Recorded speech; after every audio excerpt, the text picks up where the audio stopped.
para poder dejar en claro qué es lo que ha sucedido. Confiamos en que tanto Sandra Verdugués como Ricardo Paz Vallivian y Daniel Velarde puedan hacerlo. El día de hoy hemos cambiado la modalidad y habiendo logrado tener y confirmar la presencia de los tres panelistas, hemos decidido no abordar el mismo tema con cada uno de ellos, sino que cada uno de ellos como que tiene algo que decirnos especial. Vamos a empezar con Sandra Verdugués, que es de Fundación Jubileo, ¿ya? Ella nos va a hablar sobre la observación electoral, control a la movilización ciudadana que se realiza desde la observación ciudadana electoral y democrática que promueve Fundación Jubileo y todas las tareas y las impresiones que se han dado. Además, Sandra creo que nos va a compartir parte del informe, de lo más relevante del informe preliminar que ya ha elevado Jubileo en su observación en esta segunda vuelta. La vamos a invitar para que nos comparta estas impresiones institucionales de una de las alianzas ciudadanas bolivianas más fuertes que existe en el sistema, digamos, de observación electoral a nivel nacional y además monitoreo del funcionamiento de la democracia. Muchísimas gracias, Ricardo, por ajustarte a los tiempos. Creo que hay muchas preguntas que vamos a hacerte. Creo que el concepto de lo nacional popular es tremendamente mutante en el tiempo y habría que estudiarlo un poco más en sus sensibilidades diversas. No creo que sea un bloque homogéneo y creo que es un debate que deberemos retomar en las ciencias sociales y en la investigación. Bueno, ahora entramos a escuchar a Daniel Valverde. Es muy importante escuchar una voz desde Santa Cruz.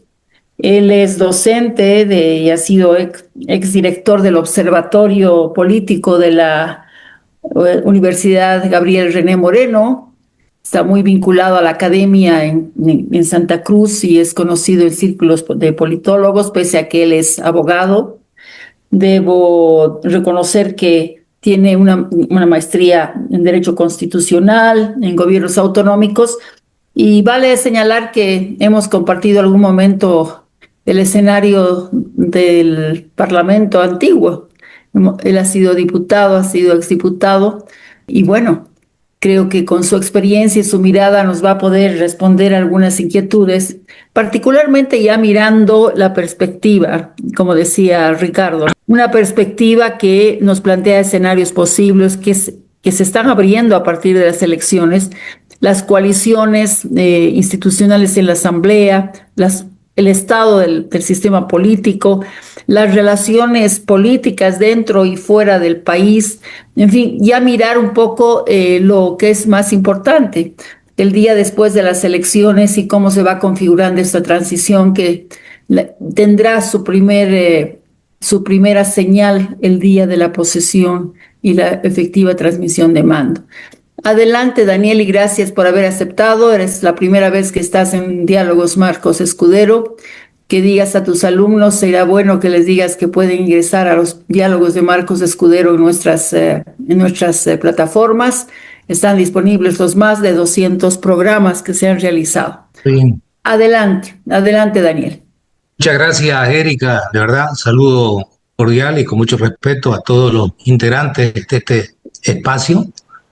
Y bueno, a mí me tocado un poquito la parte del horizonte, que es un poco más compleja, ¿no? Hay que un poquito ahí hacer algunas improvisaciones, pero en cuanto a escenarios y gobernabilidad, ¿no? Que ambas están definitivamente vinculadas, yo he dibujado mentalmente tres escenarios, uno de los cuales afortunadamente está descartado, que era el escenario, ¿no? De la crispación, ¿no? De la agudización de la crisis político-electoral de nuestro país. Y eso se debe fundamentalmente a la gran labor que ha hecho el Tribunal Supremo Electoral, ¿no? Creo que ha sido un trabajo realmente encomiable. Yo soy una persona que aprecia mucho, ¿no? Ese compromiso, esa entrega del presidente del Tribunal Supremo Electoral, el doctor Assenteufel. Digo esto porque definitivamente hemos vivido un proceso electoral marcado, ¿no? Por una serie de confabulaciones, por una serie de piedras en el camino, Incluso creo que la última semana de esta segunda vuelta electoral ocurrieron cosas que no eran muy normales, ¿no? Hasta las vinculadas con el desabastecimiento de carburantes, que creo que tenían un propósito. Había la posibilidad también que se sigan impugnando los resultados, ¿no? Que esta retórica infundada del fraude, que luego pronto lo vinculan con el tema del padrón electoral, pueda encender más los ánimos. Pero afortunadamente esto se ha controlado, podríamos decir que se ha volcado prácticamente la página y nos vamos yendo hacia dos posibles escenarios, ¿no? Uno que uno espera que ocurra, que podríamos decir que es el escenario de la estabilización y recuperación, vendría a ser el escenario ideal. Tendríamos que partir de que este gobierno tiene que legitimarse con sus acciones, que le permitan además recuperar la confianza, lograr acuerdos, se trabaje bastante en lo que es un término que me gusta mucho, la reconciliación, el reencuentro entre los bolivianos, la concertación, que creo que son temas fundamentales, que se trabaje también en el respeto a las reglas democráticas, la independencia de los órganos y algo tremendamente importante, la recuperación del Tribunal Constitucional como un elemento, ¿no? Para generar confianza, ¿no? Desde todos los sectores, incluso, por supuesto, desde la sociedad civil. Y también se prevé un abandono, ¿no? De la judicialización de la política, lo que ha sido algo que ha incomodado mucho y podría indudablemente perturbar este escenario de reencuentro o recuperación de la confianza y la estabilidad. Este escenario tiene muchos riesgos, no es fácil, por supuesto, porque no sabemos todavía cuál es la verdadera profundidad o dimensión de la crisis, ¿no? Esta crisis múltiple, no solamente económica, crisis política, crisis institucional y también la crisis de liderazgo que hay en el país.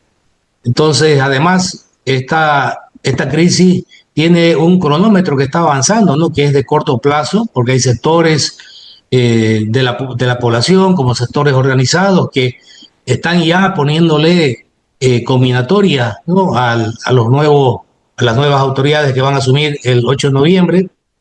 Y además tenemos elecciones en el mes de mayo del próximo año, entonces esto no va a descansar, ¿no? Tenemos otra vez un escenario electoral que siempre puede perturbar los esfuerzos por buscar equilibrio.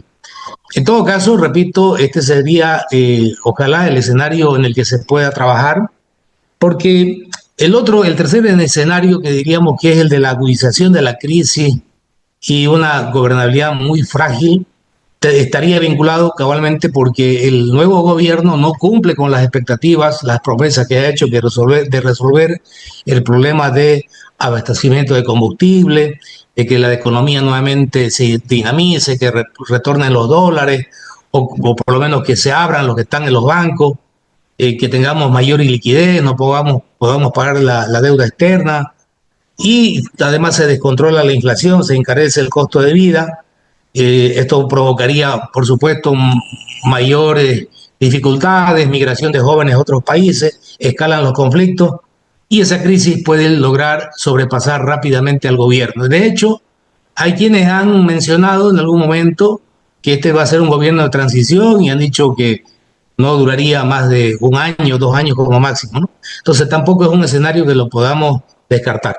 Tratando de enfocarme un poco en el escenario ideal, o por lo menos el deseado, y vincularlo primero con el funcionamiento de los dos órganos que van a asumir funciones el 8 de noviembre, el legislativo con el ejecutivo. A ver, quiero dar algunos criterios, opiniones muy básicas, pero que creo que son necesarias también comentarlas o transmitirlas, ¿no? En el caso del órgano legislativo, que todos decimos que es la base de la democracia, donde todos estamos representados, desde que se ha restablecido la democracia en Bolivia, hace 43 años, hemos tenido, creo que, dos grandes sistemas que han llegado a la Asamblea: el multipartidario, ¿no? Que estuvo vigente hasta el año 2005, basado, por supuesto, en acuerdos, ¿no? Que luego se fueron devaluando y generaron esa crisis y ese colapso de los partidos políticos en su momento llamados tradicionales. Y el otro que hemos vivido del 2005 hasta el presente, que es el que algunos lo llaman de partido dominante o casi hegemónico, donde el MAS tenía todo el control, ¿no? Estamos, creo, por volver al primer sistema, ¿no? Tenemos una asamblea legislativa con 6 bancadas, una sí es residual, la del MAS, que creo que tiene solamente 2 representantes, pero guarda todavía un poder simbólico y hasta territorial. ¿Qué es lo que se necesita en la asamblea? Yo creo que se necesita verdaderos tejedores de grandes acuerdos, ¿no? Para resolver y enfrentar los problemas que tiene el país. Y la pregunta es ahí si dentro de las filas del PDC, de Libre Unidad, hay, ¿no?, esos políticos que saben buscar soluciones, que pueden enfocarse en lograr cabalmente respuestas desde el órgano legislativo a través de leyes o decisiones políticas. Ahí yo tengo muchas dudas, ¿no? Porque esta es una asamblea legislativa o los parlamentarios que van a llegar ahí, fruto también de la improvisación política, ¿no? Ya hoy, ¿no? Ayer hemos estado viendo algunas señales realmente preocupantes, ¿no? Se habló de que un grupo de parlamentarios de Libre quisieron irse con el PDC, indicando que ellos eran finalmente totalmente autónomos. También hay trascendidos y creo que están confirmados de que al interior del PDC, que es un partido que creo muy pequeño para administrar un gobierno, hay ya rencillas muy complicadas, seguramente por el manejo, la conducción de la Asamblea Legislativa. Entonces estamos hablando de una microcultura de política de actores que no tienen, ¿no?, ese recorrido de saber jugar en el ámbito deliberativo, en el ámbito de poder llegar a acuerdos, y eso definitivamente pone las luces, ¿no?, de riesgo a que esta asamblea legislativa pueda nuevamente, como la que está terminando, fracasar, ¿no?, en su misión. Hoy, por ejemplo, yo escuché 2 declaraciones totalmente dicotómicas o distintas, ¿no? Por un lado, escuché a un dirigente, no sé si es realmente parlamentario, pero habló como tal, creo que de nombre Humberto Claro. Él decía, él es de Alianza Popular, decía que ellos reconocen estar decaídos, ¿no?, de que no pueden imponer nada y que mantendrían una agenda abierta para apoyar las cosas que consideren positivas del nuevo gobierno, pero que van a pedir el respeto de las conquistas de los sectores sociales. Esa última parte me pareció madura, me pareció importante. Pero también he escuchado, y lo voy a decir con nombre, a un diputado Torres del PDC, por lo menos así se planteó la noticia, que había indicado de que si el PDC no logra 2 tercios, Rodrigo iba a gobernar por decreto. ¿No? Me pareció que comenzar así una gestión no era lo más correcto. Entonces, pero esto tiene que ver mucho con las características, ¿no?, de actores políticos que, repito, son fruto de la improvisación, y la Asamblea Legislativa, en términos de gobernabilidad, de transformación del país, va a tener que lidiar con temas realmente trascendentales, como cuáles: la reforma a la Constitución, las leyes anticrisis, designaciones muy importantes, ya mismo la de los nuevos vocales del Tribunal Supremo Electoral. Entonces, creo que debemos estar preparados para tener algunas sorpresas en el desempeño de la Asamblea Legislativa. Si lo miramos desde el punto de vista del órgano ejecutivo, creo que ahí hay 2 elementos que me agradan mucho, porque creo que son posturas que han mantenido tanto el nuevo presidente como el vicepresidente, que estaban esperando la sociedad, y creo que le dan un nivel de confianza interesante para comenzar.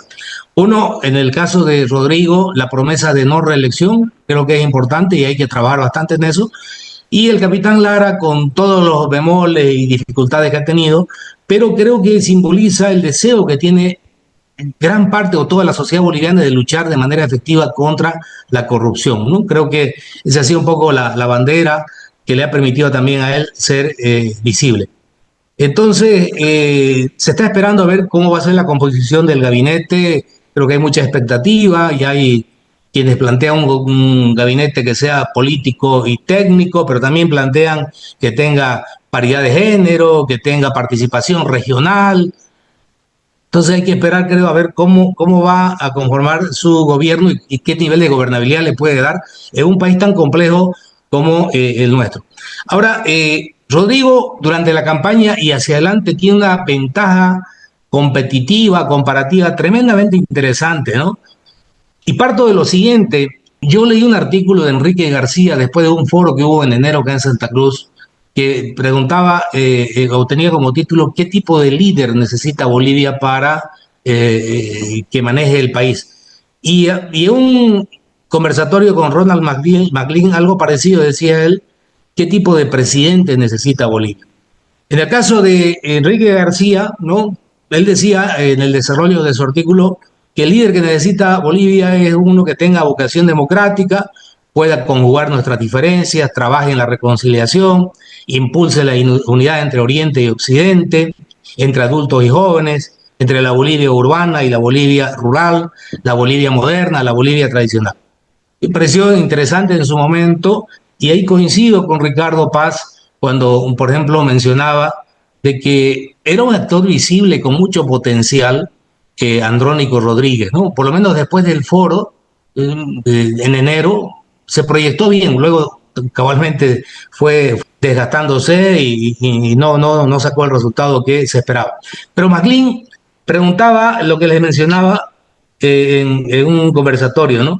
¿Qué tipo de presidente necesita Bolivia? Y él decía, uno que sepa de datos y cuadros o uno que sepa de diálogo y entendimiento.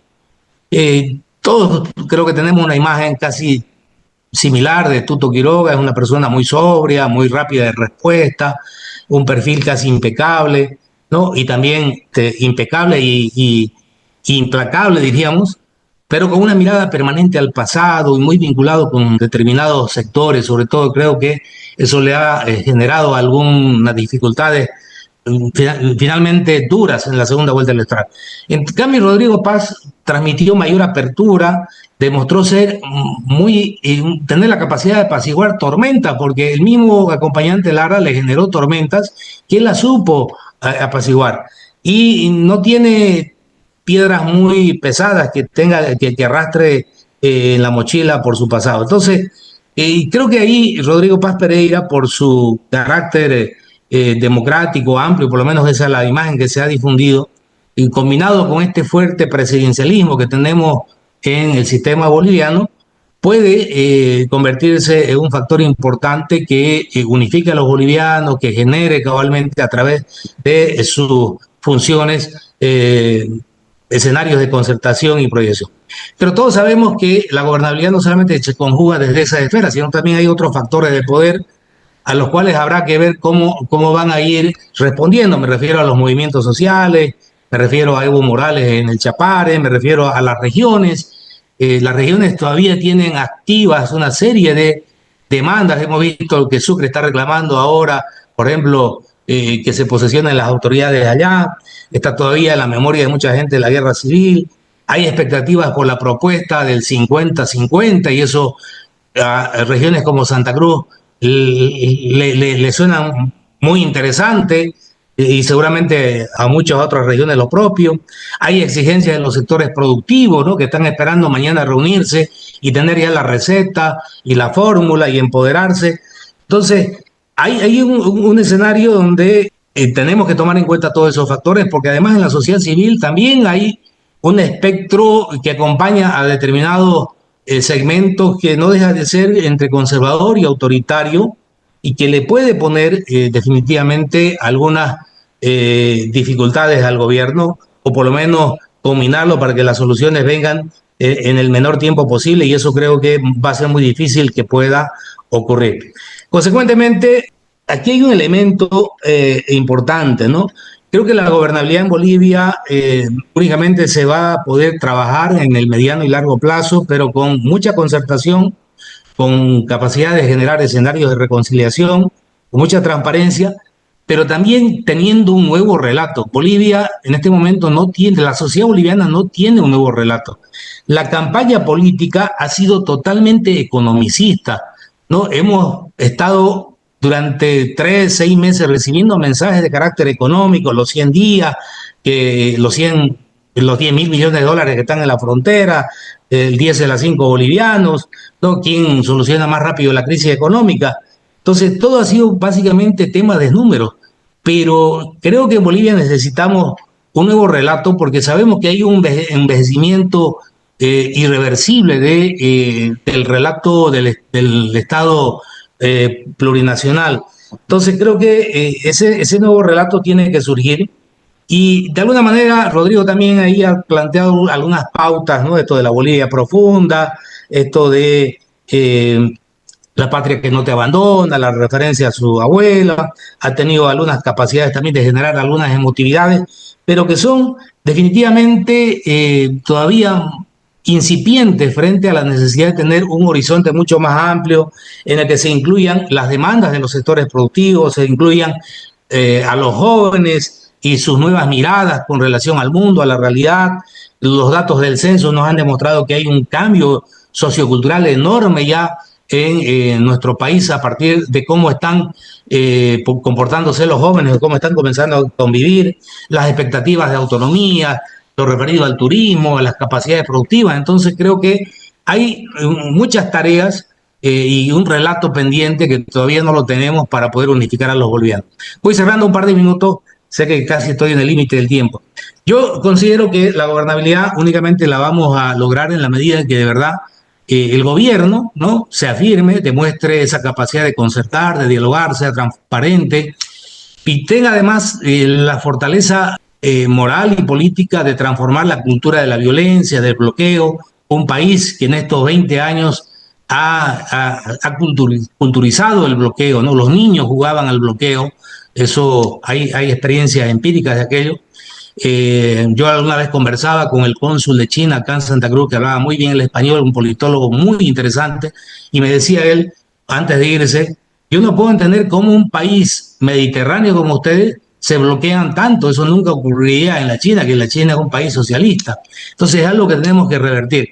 Hay que derrotar la polarización que nos ha hecho mucho, pero mucho daño, ¿no? Sin que eso signifique, creo, aplacar al Estado plurinacional en absoluto, la preocupación de este dirigente que les comentaba ahora, que se respeten sus conquistas, pero también hay que ser consciente de que se ha construido un Estado muy andinocentrista, se ha impuesto simbología sin un toque político, ¿no?, como fue con el tema de la Huispala. Entonces, de la hegemonía cultural creo que debemos pasar definitivamente a la sinergia, a la convivencia pluricultural, al respeto de nuestras diferencias. Hay que derrotar también los mapas electorales que me asustan mucho porque han estado distribuyéndose demasiado, tratando de mostrar como que hay una división entre el verde y el rojo. Yo creo que son procesos definitivamente complementarios, ¿no? Hay esto de las medias lunas, esto de los 240 municipios que antes se mostraban vestidos de azul, o reitero, estos mapas, ¿no?, que intentan ahora demostrar de que hay un proyecto político que es de azul, de verde y otro de rojo. Creo que le hace mucho daño y más bien hay que enfocarse en democratizarnos, democratizar la sociedad, democratizar el uso de las redes sociales, democratizar la educación, generar resiliencia. Creo que son los aspectos más importantes para que, digamos, habiendo llegado al bicentenario, que parecía que no había pasado nada, tengamos un bicentenario donde tengamos la posibilidad de comenzar a desmontar algunos de los clivajes que acompañan la historia de nuestro país y que lamentablemente hasta ahora no hemos logrado desmontarlo. Yo tenía que hablar un poco también sobre el tema de la reconfiguración, o del tema, perdón, de las relaciones internacionales y el nuevo escenario, pero no soy especialista, simplemente lo que noto es que va a haber una reconfiguración de las relaciones internacionales, ¿no? No quisiera que este gobierno haga un giro también total, ¿no?, de un extremo a otro. Yo creo que Bolivia debe ser un país que se mantenga en un nivel de equilibrio, de mesura. Me alegra mucho que tanto la China como Estados Unidos hubieran expresado su complacencia con el nuevo gobierno y que Bolivia pueda tener una agenda muy activa, ¿no?, para poder relacionarse con todos los países y todos los gobiernos del mundo. Gracias.